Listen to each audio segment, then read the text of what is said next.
Hello everyone, my name is Ana Maria Carrera and this is my ID. On this occasion, I will talk about the grammatical devices, aspect, sense, and voice. Okay, let's start. Grammatical devices are necessary for the organization of this and this course. As we can see in this graphic organizer, this device refers to the recognition of aspect, tense, and voice. Well, regarding the aspect, Borneo 2015 indicates that this device refers to the form that a verb or verbs take within and grammatical construction. And by referring to verb, it provides us within information about time, action or inaction, and whether the event is in progress, has already occurred, or will happen in the future. For example, in the phrase children play soccer, okay? The form in which a verb to play denotes the event that occurs frequently in signs, and the event is in the infinitive forms without auxiliary, excuse me. For this reaction, we say that the sentence is in the present simple. Well, then we must talk about the subdivision of the aspect as grammatical device, which in English are mainly three: simple aspect, progressive, and perfect aspect. Although some authors speak of the four aspect, and that is simply a mixture for a perfect and progressive, which is the precisely called a perfect progressive aspect. Okay, about the simple aspect. It refers um, the simplest way in which a verb represent within grammatical structure, and how the sting of the verb change, whether it's in the present tense when they're referring to a particular subject, ending in the S or ES, also in the ending in the past ED when they are irregular verbs and the irregular verbs. For example, she walks to school, no? Um, uh, as we can see in this example, an S is added to the verb to steam to walk, because the subject is referenced to in the third person singular. Okay. Regarding the progress aspect, in English grammar, it refers to a verbal phrase formed with a form, the verb to be, uh, plus the verb ending in ing, which indicates that an action or a condition that continues in the present, past, or future. For example, the children are playing in the park. In this example, form the verb be is are, because it refers to the subject plural they, while the verb play changed to playing because it shows how a speaker perceives that the event continues. And the last aspect we will see is perfect aspect. Uh, in English grammar, perfect aspect is the verb construction that describes the events occurring in the past, but linked to the later time, usually the present. In English, the perfect present is forming with has. You know, um, have or have, excuse me, for a present perfect, or have for a past perfect, plus past participle in the both case, okay? And example An example is in the present perfect. This uses for actions that began in the past and continue in the present. Also, the time at which an action occur is not directly specified. Science in usually implicitly shows that the action has been performed recently. For example, in the sentence, my sister has worked all day. Also, it doesn't implicitly indicate that my sister have been working from for example, 8 a.m. To until now. I I know that implicitly there was a very long period in which she has been working until this moment. No, okay. Now, when talk about the perfect aspect is formed by had, um, and the per partic is and the past participle. We are referring the past perfect, which and we usually use for events or actions that happening before and past event. That is indicates which the event happened first. For example, when he left, I had already prepared dinner. No, uh-huh. As you can see in this example, the first event is not precisely the one that comes first in the grammatical construction, but rather the one that has the past participle and had already prepared. Okay, we also use the past perfect for reported speech. For example, a sentences. For example, he said you had already finished doing your homework. Or and excuse me, in the if conditional sentence, like a sentence, if he had been born in the United States, we would have permanent residence. Okay.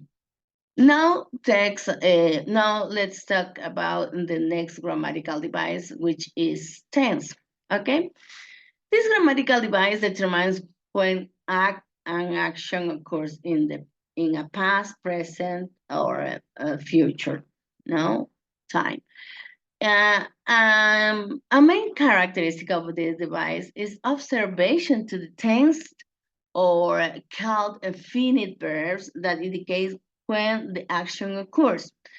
An example of this is the add suffixes to example in the present tense add s or es in the ending of the verse to refers the subject of the third person. No, on the other hand, non-finite verbs also observe that not show with when the action occurs, so such as infinitive, gerunds, basic forms. Okay, let's talk about of this subdivision. For instance, when we talk about the present tense, we'll with respect to regularly occurring events, known facts, and even universal truths and facts. In the sentence, the earth turns around the sound. As we see, the verb turns has the suffix x in this case. We also have the present case, okay? We also have the past tense, which is used for events that have already concluded at a specific time in the past. For example, Maria worked at the company last year. And we have the future too. Although many authors indicate that this tense doesn't exist as science. It needs what we call auxiliary. We are seeing in the example in she will run tomorrow. The verb run does not have inflection, but it's necessary the auxiliary will. No. Now, the third grammatical device is voice. It corresponds the form of verb that indicates the relationship between participants in a in narrative event of in the subject is or object. An event in self too. The distinctions made by syntactic variation are active, passive, and middle voice. Well, we have first of all, when the subject is the agent doer mhm, uh, of the action, uh, the verb is in the active voice. In this example, I have writing to you, the dog eats the croquettes. The doer or subject is the dog. No, in this case, the verb has to be in the active voice to give emphasis to the subject. Okay? Now, when the subject is a recipient of the action, the verb is said to be in the passive voice, and structure is the appropriate form of the verb to be plus past participle. In this sentence, the croquettes were eaten by dog. In these sentences, the recipient of the action is the dog. In this case, to give emphasis to the recipient, we use the preposition by. No? And with respect to the middle voice, we say that it's occur when the subject performs and then receives the action expressed by the verb. That is a reflexive pronoun and frequently used to this type of voice, in which may even by implicit. For example, the cake tastes stale. In this example, in these sentences, we know that the cake cannot prove itself, no, not tease itself. Uh, uh, Therefore, the marker would not be the cake. However, it's implicit in the action, and we also call this middle voice. Okay, once we have the review the three grammatical devices and their subdivision, I would like to emphasize the difference between this device.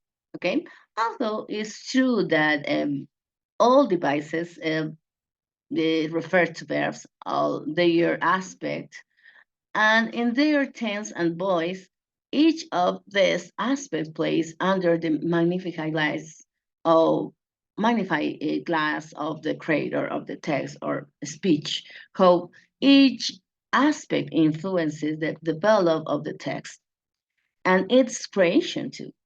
For example, with respect and the aspect tense and tense, although in theory they are very similar, there are aspects that allow the speakers to interpret the events that are described, express how he or she sees them specifically, while the tense focuses on how the verbs change to tell the listener or reader when an action occurs. Likewise, the voice mark difference to its purpose, which is to give order to the grammatical structure in such a way that emphasis is given to the doer of subject. Okay. In conclusion, this stress device must be known to be able to create a speech or discourse or text in a coherent and cohesive manner in such a way that it's easy to understand for listener or reading. Science by properly using this knowledge. And of course, we can give emphasis to what in reality interests and the receptor, avoiding misunderstandings. Okay, that is all. Thank you for your attention. And these are my references. Goodbye.